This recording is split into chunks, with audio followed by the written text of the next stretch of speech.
An important topic to consider during an election period is international trade. I was recently assigned international trade for my research paper in macroeconomics class. I relied heavily on my textbook, Economics Today, the Macro View by Roger Miller, for my assignment. I also used sources found by EBSCOhost. International trade is the exchange of capital, goods, and services across international borders or territories. In most countries, such trade represents a significant share of the gross domestic product. Understanding a small amount of international trade can help when listening to the candidates debate the topic in the upcoming primary elections. In this presentation, I'm going to focus on a few aspects of international trade: surplus, deficit, comparative advantage, and tariffs and quotas. A surplus is when a country earns more money from its exports than it spends on its imports. A deficit is when a country spends more money on imports than it earns exporting goods. Many economists argue that a trade deficit accompanies a government budget deficit. In the late 1970s and again in the 2000s, trade deficits and government budget deficits went hand in hand. The U.S. trade deficit increased from $89 billion to $254 billion between 1996 and 1999, according to an article written by Pompanow and Yee in 2001. Because government budget deficits can lead to a downfall of the whole economy, trade deficits are normally bad for the U.S. A comparative advantage is the ability to produce a good or service at a lower opportunity cost compared to other producers. An opportunity cost is the highest valued next alternative to what was chosen that must now be sacrificed to satisfy a need or a want.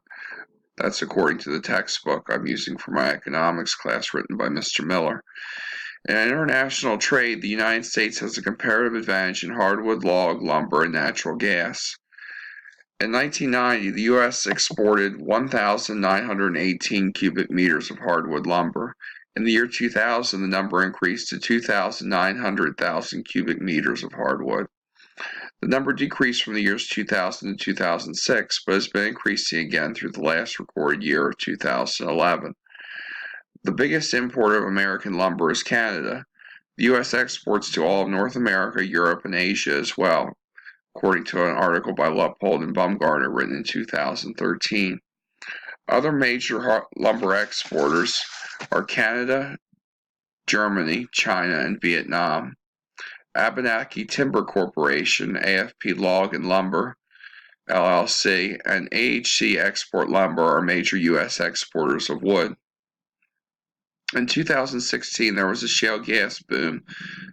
The U.S. natural gas prices were $3.50 per million cubic feet in 2010 and $2 for the same amount in 2016.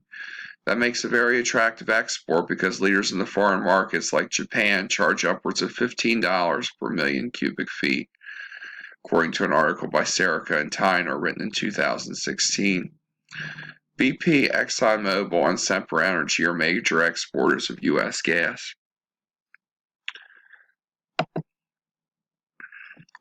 Tariffs are taxes on imported goods. The quota system is a government-imposed restriction on the quantity of a specified good that is imported in foreign trade. The U.S. restrains imports by imposition of tariffs and quotas.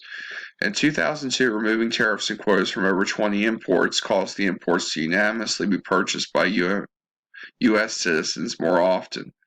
However, 90% of them increased in imports only marginally. They were bought 1% more often or even less, according to an article by Dixon, Rimner, and Sygos in 2005. Trading with allied countries and neutral countries can cause safety risks for Americans. Differing diets in foreign lands can cause even sharing of food and beverages among people of the same races to become a health risk. Without intending to do so, vital, dangerous information could be passed by businessmen in trade. Common knowledge to us might be vital in spying to another country, and spies can observe us more freely when we have open trade. Tariffs and quotas are good when they're discouraging Americans from trading with enemy countries and people. Buying from and visiting Islamic countries was trending for centuries in the United States until the 9/11 attacks. People that kill Americans for racist reasons and or religiously have recently been dealt with less. When imports that compete with American-made products are tariffed, prudent spenders who use the competing products interchangeably will choose to buy American-made. An increased demand on American-made products will cause an increase in their production. To increase production, people will be hired to work. Tariffs and quotas are government revenue, so in those ways, tariffs and quotas increase jobs and help the economy. Tariffs and quotas can create tensions with other countries. They can make enemies out of allied nations. Influencing the freedom of Americans to choose what they buy by making competitors too expensive dramatically hurts the jingoism that we are a capitalist country that has freedom in our purchases. This hurts our reputation and will cause other nations to want to deal with us less, decreasing jobs and earning less money. In those ways, tariffs and quotas hurt jobs and the economy.